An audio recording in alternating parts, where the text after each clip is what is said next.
Welcome back to Fab Automotive Detailing. In this video, I will finally be installing the cold air intake system that I bought for my 2013 Ram 1500 back in September. And it's an S&B Filters cold air intake system. Let's do it.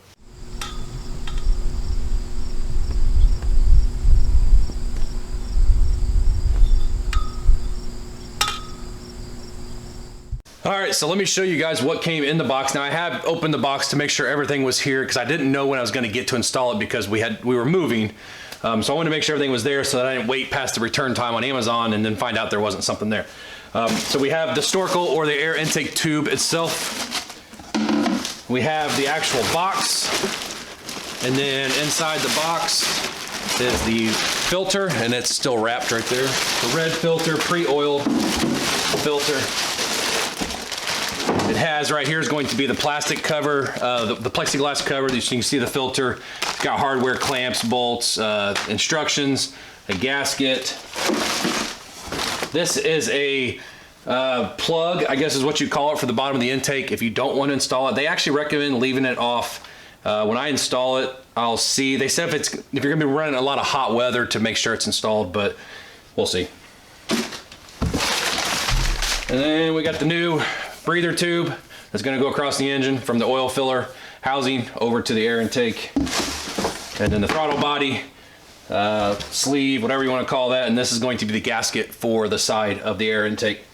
I also wanted to mention that last night I installed a oil catch can for the Ram, my truck, and so I already have the air box off and I have the engine cover off. I will show you guys that in the video, but I wanted to tell you about it. I'll put a link up right around here somewhere where you can go check that out. It's an oil catch can. It looks really nice on the truck, and you'll see that here in just a minute. Now, I don't want to get into the debate, which is a pretty big debate, whether a cold air intake is worth the money or not. People are going to put down in the comments of this video, I already know they will, saying that, well, your factory air intake is basically a cold air intake. Well, that's just flat wrong. Yes, it does pull air in from the fender, which is where this cold air intake is going to be pulling air from. But the inlets are larger, and you don't have this issue here. If you notice on the factory air intake tube, this is actually for flex, is what it's for. This will actually disrupt the air coming in. It's going to disrupt the air and mess the air up as it's going down into the air intake. You don't have a smooth airflow because of these ribs in here. The other thing you're going to notice, you see how much wider that is than that? You're going to be getting a lot more air going in. Now, the purpose of me installing this stuff, normally I don't just start adding mods to my vehicles. I'm purposely doing these just like the oil catch can. I'm purposely putting the air intake on, and I'll probably end up buying a throttle body spacer as well because I tow a 6,000 pound camper with this truck, and I think the more air that I can get in, a little bit more power that I can get wouldn't hurt, especially with the throttle body spacer for low end torque, because that's what throttle body spacers are basically for. So that's the main reason that I'm installing this. Plus, if it does help a mile or 2 miles per gallon, that's a bonus. But I just think that the more air I can get going in the engine, the more power that I'm gonna get when I'm towing. And that's my whole purpose of installing this cold air intake system.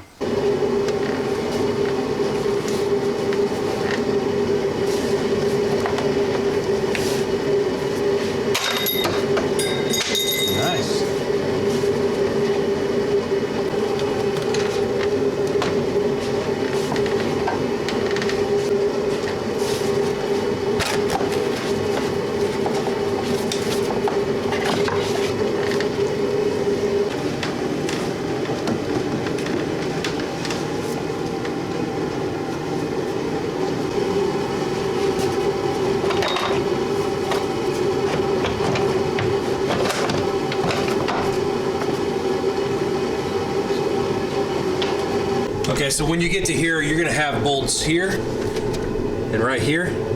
Then you have 8mm screws coming in through the fender cover. Now they want you to remove the fender cover. I'm probably not going to do that. I'll take these out from underneath, but then underneath here, try and show you guys. Let me get my light out. Underneath here, that bracket right here, there's bolts going straight up, holding that on. So I'm gonna do my best. Sorry, I got the heater on over here, that's what you're hearing. New garage is not insulated, so it's freaking cold out here. I'm gonna do my best to show you. So you got 8mm screws, one right there, one right there. There's There's two back here, and then one right there, one right there. And then what I did is I pulled the fender liner down, and now, without having to remove it all the way, I can get that one out. And I don't know if the camera can see that or not. That one right there, my light's kind of pointed on it, right at the bottom of my light, right there. I can get those two out and get that bracket off.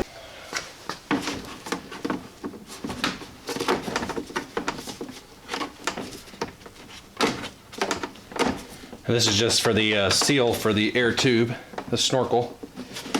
It is cold in here, by the way.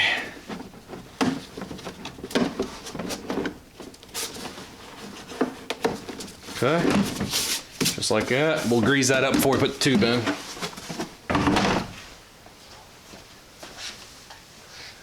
And then just a little bit on here. Any little bit helps when you're doing stuff like this. Any little bit you can get. Yeah, it's gonna be wet, but I can wipe it off. That's just the grommet for the bolt to go through. That's all that is. And yes, I'm going by the directions. Very rarely do I do that. Okay, next thing we gotta put a bracket on it.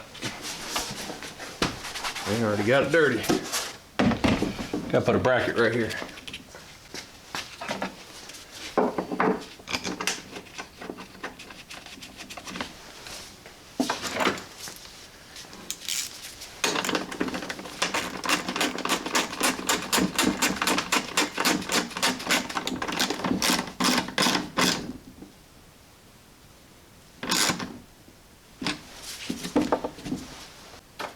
Okay, so here's a part where it wants us to install the plug right here, but it says, see page 2.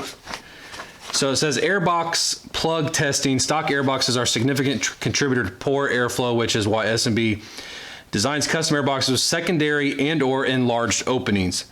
With that said, S&B recognizes the benefits of cooler air, so we have included a plug to seal off the opening if so desired. For optimal performance, we recommend that the intake be used without the end cap except in conditions of extreme heat. So I think we're good. I think we're gonna leave it off. We're gonna install it, see what it looks like. I wanna see where this opening actually ends up being. So we gotta remove the air intake sensor out of the factory tube, and just remember where it looks like it's at. It's at the 12 o'clock position on here. You're just going to carefully, let's see. Yeah, right there. You do not want to break this sensor. So basically you pull up and twist to your left, counterclockwise. You can't take this out. It comes with its own seal. So that's the last grommet that we have left. It comes with 2. Make it easy to install.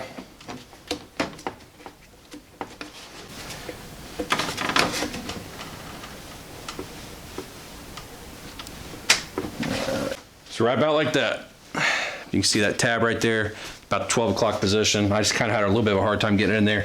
Once again, you do not want to break that. It's going to think that it's negative 40 degrees outside when you go to start the car. Let's see. Now we're ready to place the airbox in. I want to see what the airbox looks like, where the gap's going to be.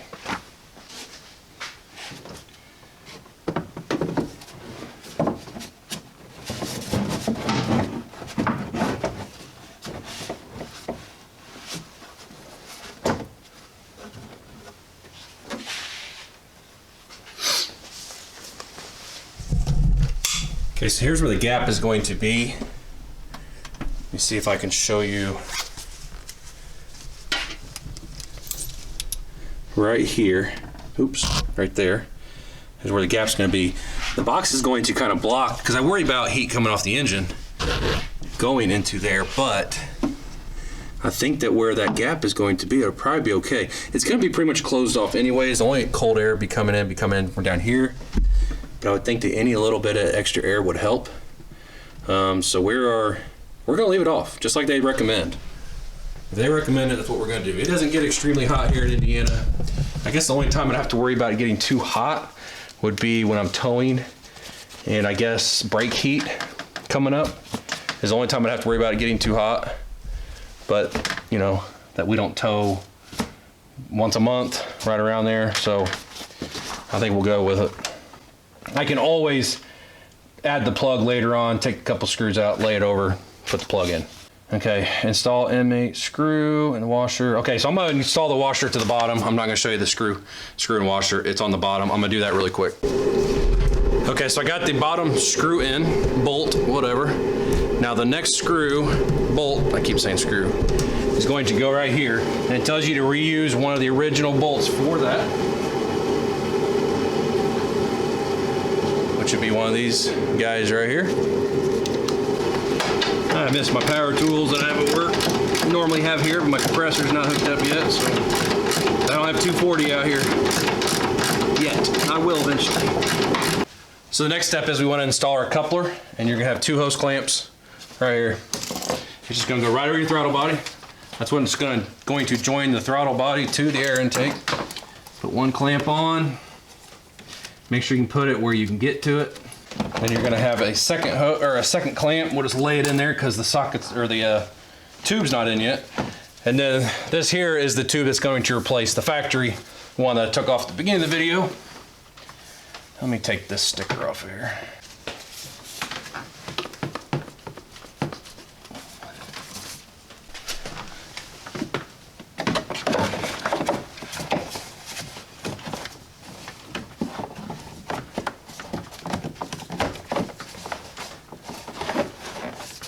Seems kind of janky to me. That hose doesn't look like it's gonna fit.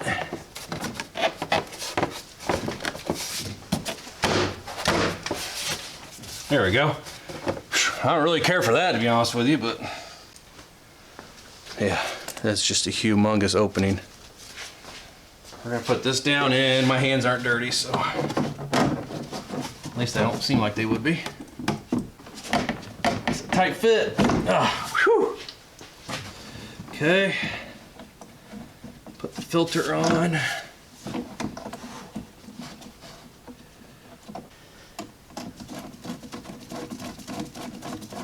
Now we want to get the air intake in to the throttle body. Woo! Knock you guys all over the place. And then we're going to tighten that down. We're almost done, folks. Almost done. Oh, crap.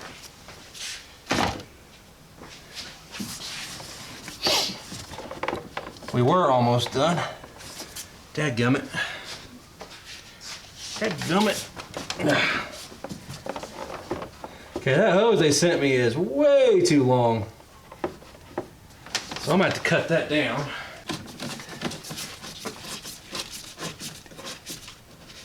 Okay, it's on, it's good and tight. Put your IAT, intake air temperature sensor on until it clicks. It's clicked. So what I'll do is I'll start about what I consider probably halfway down.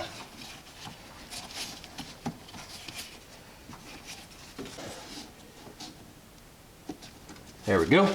So we'll take off this side. Surprised Mrs. Fab hasn't walked out here.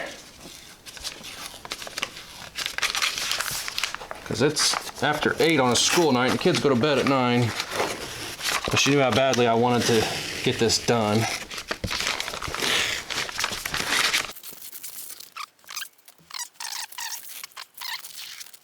Looks to me like that should come off, but that's just the way it is. That's so you can actually read your logo. Now I'm gonna grab a microfiber. I'm not a detailing channel for nothing. Lay it down on there, just like that.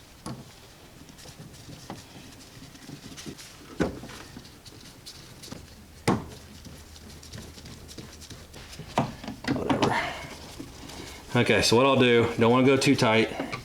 Go a little bit on that one, a little bit on that one, and just do that until it's where I think it should be. See, there's a little bit of a lip. I mean, it doesn't matter if air gets in here, right? Because we've got a filter. I'd just rather to keep the hot air out than in, letting it in. See See how it's like bowed? I don't know if you guys can see that or not. It needs to like go down. They need to put a bolt right there and right there. But maybe that's the way it's supposed to be. Either way, it looks freaking awesome.